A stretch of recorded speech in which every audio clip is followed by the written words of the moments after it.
નમસ્કાર મિત્રો, શૈક્ષણિક મનોવિજ્ઞાનની આ સફરમાં તમારું સ્વાગત છે. આજે આપણે એક એવા ટોપિક પર વાત કરવાના છીએ જે દરેક શિક્ષક માટે સમજવો ખૂબ જ જરૂરી છે. એ છે વ્યક્તિગત ભિન્નતાઓ. જો તમે ટેટ કે ટાટ જેવી પરીક્ષાઓની તૈયારી કરી રહ્યા છો તો સમજી લો કે આ ટોપિક તમારા માટે ગોલ્ડ માઇન છે. તો ચાલો સાથે મળીને આ વિષયને એકદમ સરળ બનાવી દઈએ. ચાલો એક સાવ સીધા સવાલથી શરૂઆત કરીએ. તમે ક્યારે એવો ક્લાસરૂમ જોયો છે જ્યાં દરેક બાળક, દરેક વિદ્યાર્થી બધી જ રીતે એક સરખો હોય? એના દેખાવમાં, એની સમજશક્તિમાં, એના સ્વભાવમાં? જવાબ સાવ સીધો છે, નહીં? ક્યારેય નહીં.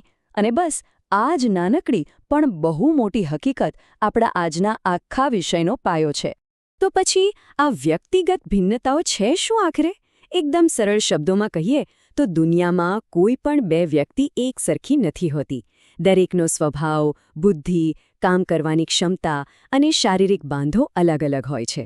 બસ વિદ્યાર્થીઓમાં જે આ અનોખી વિવિધતા જોવા મળે છે ને, એને જ મનોવિજ્ઞાનની ભાષામાં વ્યક્તિગત ભિન્નતાઓ કહેવાય છે.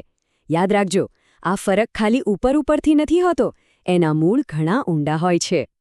ચાલો હવે આ વાતને જરા પ્રોફેશનલ એંગલથી સમજીએ કે મોટા મનોવૈજ્ઞાનિકો આના વિશે શું કહે છે. ફેમસ સાયકોલોજિસ્ટ ચાર્લ્સ સ્કિનરની એક વ્યાખ્યા છે. એ કહે છે કે વ્યક્તિગત ભિન્નતાઓ એટલે લોકોના શારીરિક, માનસિક અને ભાવનાત્મક લક્ષણોમાં જોવા મળતી વિવિધતા. એટલે કે સ્કિનર 3 મુખ્ય બાબતો પર ફોકસ કરે છે. પહેલું, શારીરિક, મતલબ કે આપણું શરીર, આપણી ઊંચાઈ, વજન. બીજું, માનસિક, એટલે આપણી વિચારવાની શક્તિ, આપણી બુદ્ધિ. અને ત્રીજું, ભાવનાત્મક, એટલે કે આપણી લાગણીઓ, આપણો ગુસ્સો, આપણો પ્રેમ. આ ત્રણેય વસ્તુઓ ભેગી મળીને જ તો દરેક વ્યક્તિને બીજાથી અલગ બનાવે છે. હવે બીજા એક એક્સપર્ટનો દૃષ્ટિકોણ જોઈએ. ક્રો અને ક્રો નામના મનોવૈજ્ઞાનિકોએ પણ આના પર સરસ વાત કરી છે. એમના મત મુજબ વ્યક્તિગત ભિન્નતાઓ એટલે વ્યક્તિઓની ક્ષમતાઓ, એમના રસ અને એમના વ્યક્તિત્વમાં રહેલો તફાવત. તો જુઓ, અહીંયા 3 નવી વાતો આવી. ક્ષમતા એટલે કે કોઈ કામ કરવાની આવડત. રસ મતલબ કે વિદ્યાર્થીને શું કરવું ગમે છે.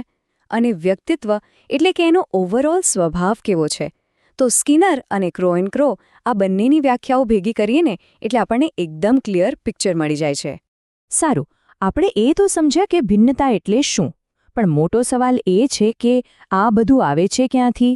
આ અલગ અલગ પ્રકારની ભિન્નતાઓ કઈ છે અને એની પાછળ કયા કારણો જવાબદાર છે? ચાલો હવે આ સવાલોના જવાબ શોધીએ. આમ તો ભિન્નતાઓના ઘણા પ્રકાર છે, પણ 2 મુખ્ય છે.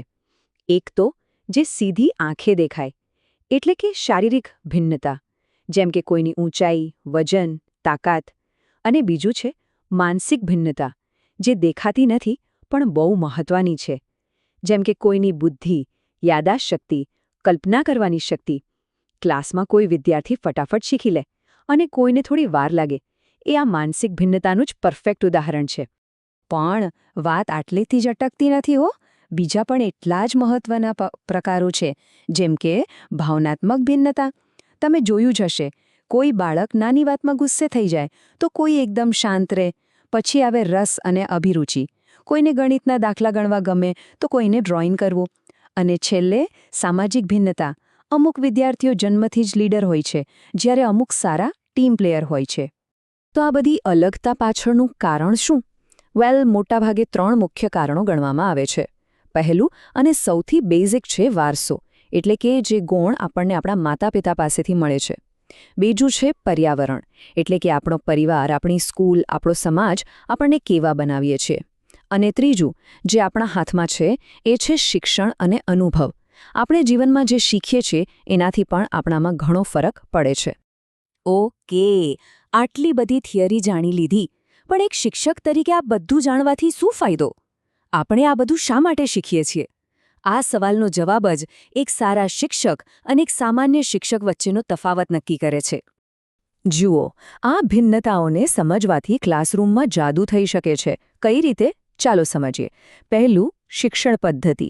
જો શિક્ષકને ખબર હોય કે ક્લાસમાં અલગ અલગ પ્રકારના વિદ્યાર્થીઓ છે તો એ એક જ રીતે ભણાવવાને બદલે અલગ અલગ મેથડ વાપરી શકે છે.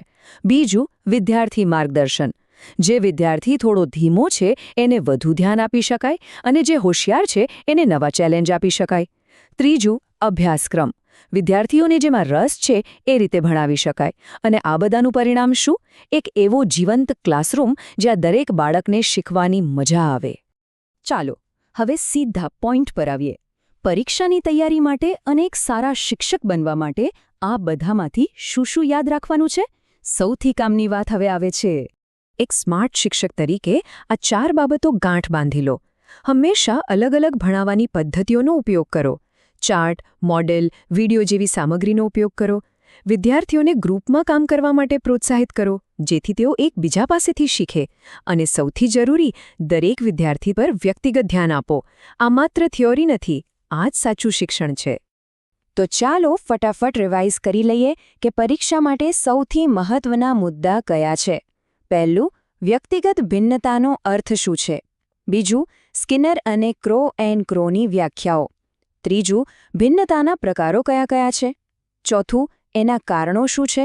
અને પાંચમું, શિક્ષણમાં એનું શું મહત્વ છે? આ 5 મુદ્દા મગજમાં ફિટ કરી લેશો તો પરીક્ષામાં કોઈ તકલીફ નહીં પડે. તો અંતમાં એક સવાલ તમારા માટે.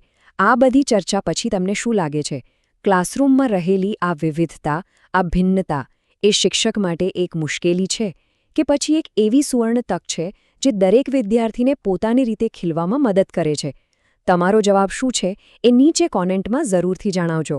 અને હા, જો આ માહિતી તમને ખરેખર ઉપયોગી લાગી હોય તો આ પ્રયાસને લાઇક કરજો અને ચેનલને સબસ્ક્રાઇબ કરવાનું ભૂલતા નહીં. મળીએ આવતા વિષય સાથે.